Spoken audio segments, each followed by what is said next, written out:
இந்த இடம் பாருங்க, அப்படியே கற்களால நிறைந்திருக்கிறது. வேரியஸ் சைஸஸ், பெருசு சின்னது. இதை பார்க்கும் பொழுது நமக்கு ஒன்றும் பெருசா தோன்றாம இருக்கலாம். நிறைய கல்லு குவிஞ்சு கிடக்குது, இப்படிதான் நமக்கு தெரியும்.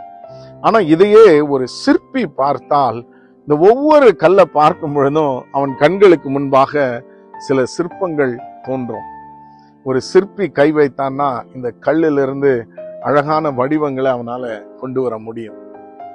இன்றைக்கு நம்ம வாழ்க்கையை பார்க்கும் பொழுது கூட சிலர், என்ன உங்க வாழ்க்கை பெருசா இருக்குது, இந்த கல்லுக்கு ஒப்பிட்டு சொல்லலாம், ஒன்னுத்துக்கும் பிரயோஜனம் இல்லாம இப்படியே இருக்கேன்னு. ஆனால் கடவுள் உங்களை பார்க்கும் பொழுது, உங்களை உண்டாக்கின தேவன் உங்களை பார்க்கும் பொழுது, நீங்கள் யாராய் இருக்க வேண்டும், ஒரு அழகான ஒரு வடிவத்தை உங்களுக்குள் பார்க்கிறார். ஆகவே உங்கள் கண்களை தேவன் மேல் பதிய வையுங்கள். அவர் உங்களை ஒரு சிற்பியை போல செதுக்கி உங்கள் வாழ்வை அழகாய் மாற்றுவார். அநேகருக்கு ஆசீர்வாதமாய் மாற்றுவார்.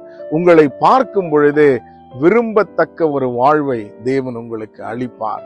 உங்கள் இருதயங்கள் கலங்காதிருப்பதாக. தகப்பனே, இதை பார்க்கிற ஒவ்வொருவருடைய வாழ்விலும் உம்முடைய கிரியை பூரணமாகட்டும். Let your work be perfected. Bless each one. இவர்கள் குடும்பங்களை ஆசீர்வதியும், உயர்த்தும், வாழவையும். இயேசுவின் நாமத்தில் பிதாவே, ஆமென். God bless you.